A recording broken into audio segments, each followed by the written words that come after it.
Hi, so today, as you requested, we are talking about range. I did a video a while back about this, and a while back being like 4 or 5 years ago. I was still in college at the time. I had not yet grown out my hair, let alone cut it. And many of you have actually written to me or said to me in person that these videos helped you out a lot. And so I appreciate that. However, I feel like I have a whole lot more knowledge on the topic now, and I think I could be more helpful now. So definitely go back and check out those videos if you are interested in this topic. I talk about specific exercises you can try, but I've come to realize that those exercises worked for me, but they might not work for you. So it's just what worked for me. However, this great knowledge that is actually not that complicated or secret should be universal to everybody. So instead of thinking about range as this unattainable goal or a specific, crazy high note that you want to be able to hit, or few notes that you want to be able to hit, think of it as expanding what you can already do. So let's imagine that you're a beginner and you can only play one note. So let's say it's concert F. Let's say you can play it pretty well. So the first thing that you should do is learn how to play what you can already play better. So work on your concept of tone and sound. Listen to other musicians, trombone players, but also like vocalists in a similar range, and just kind of get a good concept of sound. And so what you can already do, we're calling that your comfort range. Learn how to do that better. So now let's pretend you can play this concert F really, really well. So the next step is to expand on that. You can go down and you can go up. We have a slide, so it's actually very easy. So let's say you want to go up. Play it in sixth position and literally slide the slide up until it stops sounding as good.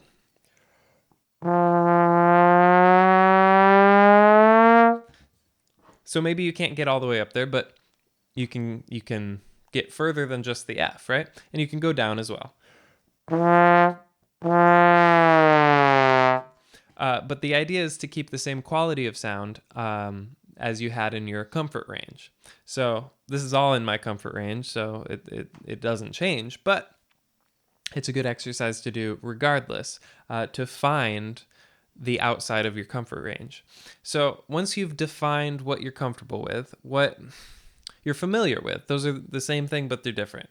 You want to basically not have to think about these notes. Your comfort range is what you can play and what you don't have to think about, and what sounds really, really great. You're not worried about playing it. You're super confident about it, right? Because it's not difficult for you. You've played it so many times, these notes so many times, that changing the order of them in the music, it doesn't bother you. You can do it. So that's your comfort range, and all you really want to do is expand it. So let's put it into words. You have your comfort range. On the top and bottom of that, there's something that's not as comfortable, but you can play. On the top and bottom of that, there's something that you can play sometimes, but certainly not with any consistency, and it's really not comfortable. You don't feel confident about it. And then on the top and bottom of that, there's stuff that you can't play. So those 4 categories. And all you want to do is expand on the middle one. And if you expand what your comfortable range is, those other ones will increase as well. So I do it through glisses because it's a very easy way to figure out exactly where it's that gray area of it's not as comfortable anymore is. But all you have to do is do it more often, get more familiar with what it feels like to play certain notes. So now we're up to B flat. Play B flat in 5th position. Important to make it have the same quality of sound first.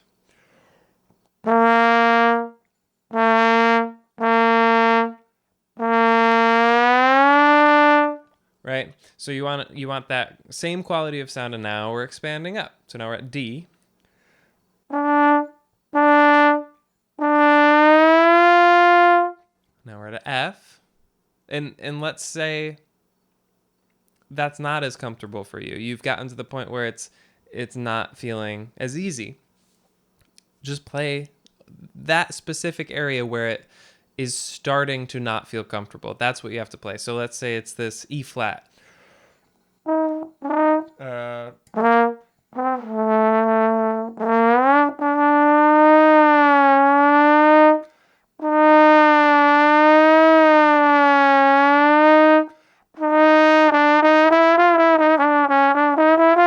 Literally just play the ones that are just starting to not feel as comfortable and play them a lot, because that's going to then become your comfortable range very quickly, because it's already almost there.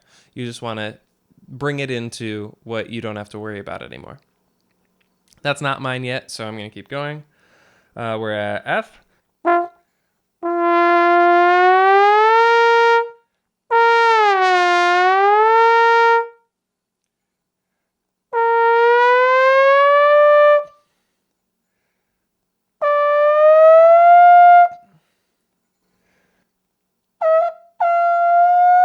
All right, so that's the top of my comfortable range, and it's crazy. Like that's as much as you need. High F.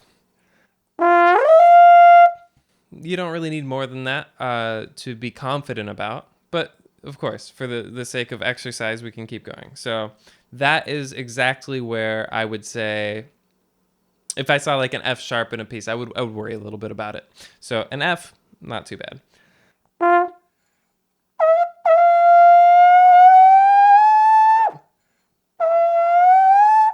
So all of that area is in my, that's the one I talked about. That's uncomfortable. I can do it, but I'm not as confident about it.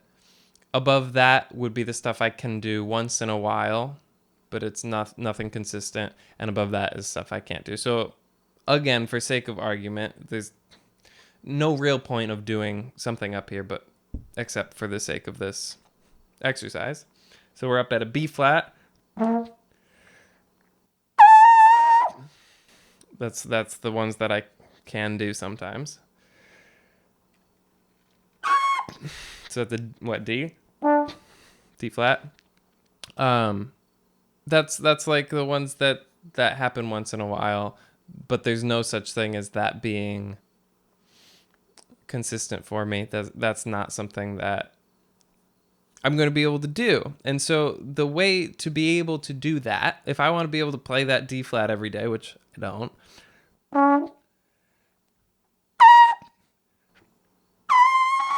like that's not the way to practice that. What I just did, not the way to practice that. The way to get that in my skill set is to practice the F sharp all the way down below it.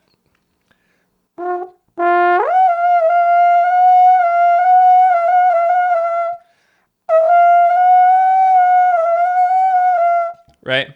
These are notes that are almost in my comfort range. I don't have to worry about them as much, but I could bring them into my comfort range pretty easily because the F is in my comfort range. So I just have to bring in a couple, a whole step here and there, and eventually I'll be there. And that's the way I think you should think about range. Now, same is true going down. Mine on this horn, a straight horn, is probably just the F. Like I could go down to pedal tones, but just the F above that. You hear that fwop, fwop. So maybe not even the F as far as my, I don't ever have to think about these notes range. Yeah,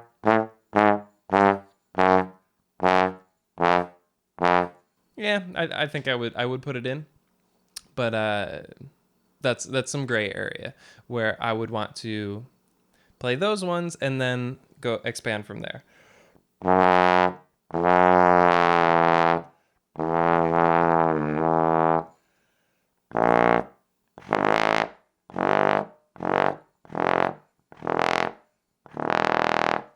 So they sound good today. And when you have a good day, it's always a good idea to analyze what you're doing it's a good idea to film yourself if you're not, if you're comfortable with that, and basically be able to recall that in a very visceral way, very, audio video incorporating way, because then you're not looking at somebody else or having it told to you by somebody else. You're saying, I was able to do this. I had a good day.